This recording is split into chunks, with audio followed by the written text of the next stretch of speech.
Okay, now we're going to go through how to do a slightly harder mission. I've noticed that people can be quite keen to do the easy missions or the bonus missions. While we've got small teams for Guild Wars, there's not really much point in doing them. You don't get an awful lot of benefit from them, and they're not really any easier than missions where the enemy are 5, 6 times, your level plus 5 or 6. So there's not really an awful lot of point in doing the easy or bonus missions. I'm going to go through how we might do a slightly harder normal difficulty. I've just switched off the music and sound effects for the recording of this video, but something that's also worth bearing in mind, this. Don't know if anyone's gone on to settings. You want to switch that off. That will help your gameplay. That is a complete nuisance. You want complete control over your survivors, so that is just a quick top tip. And let's go into the battle. So, we're going to go to 5B Sanctuary. You can see here that I have completed some of the harder missions. I just recorded a video on how to do the survivor battles. I'll do another one. We're going into this one, difficulty 30. It's not going to be a problem. My top survivors are level 25. Now, this is the loadout that I had for farming.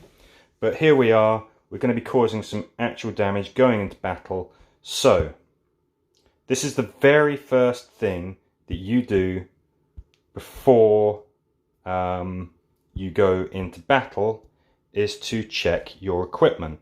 So I know that I'm going to be using Tara.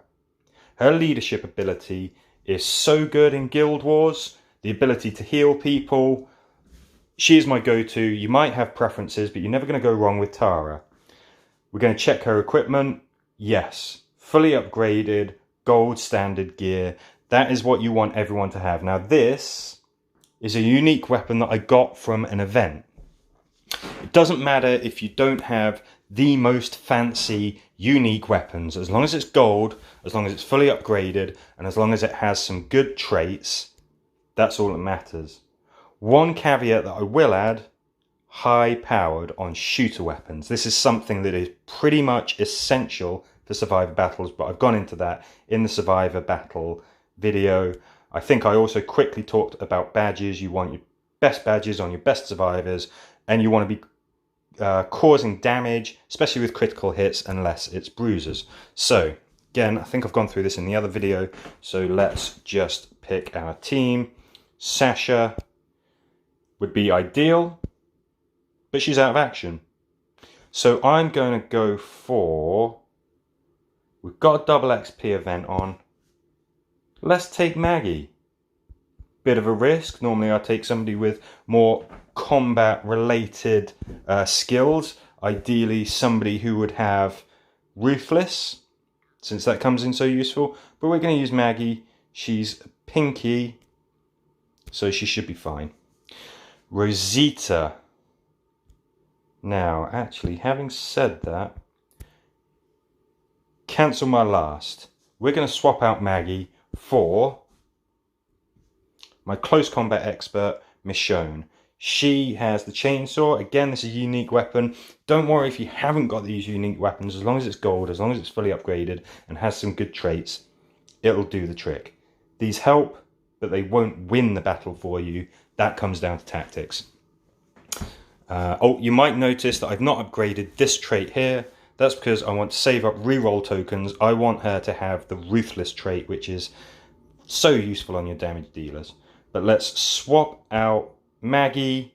We're going to keep Rosita because she has a weapon that can root the enemy. Very, very useful. And Michonne can cause immense damage. And we can see here that we've got spikies, we've got bruisers, and we've got explodey guys. Now, let's get to it. So again, these enemies are going to be my level plus 5. It's not going to be a problem though. It's perfectly doable. So we're going to advance. We're going to do it slowly and kind of get the lay of the land. I think the other walkers are going to start spawning.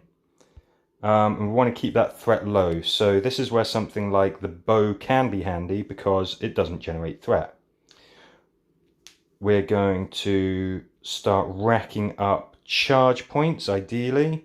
Be very handy for Rosita to have those, but you know, that'll come along further down the line. We're going to use our close combat expert to try and take out the explodey guy. Now that didn't work.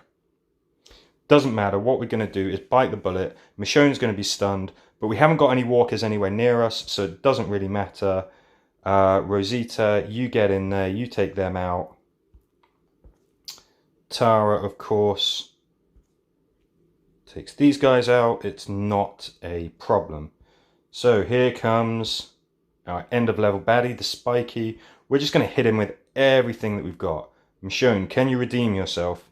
Yes, you can. So we need to kill 5 more walkers. And here they are. Now we're keeping a distance. We're charging in. We could use Overwatch, but you get a lot more damage if you actually attack. And there you go. So that took about 2 minutes tops. Easy. And that is how you win one of the higher level battles. Don't forget also, we didn't use it here, but you've got your toolkit. That can be a really, really handy thing, using medkits, using grenades. But generally speaking, when the enemy is anything less than 7 levels above you, they're just not a problem. And we can earn a lot more guild points for ourselves and for the guild by just taking on those tougher missions. Thanks for watching.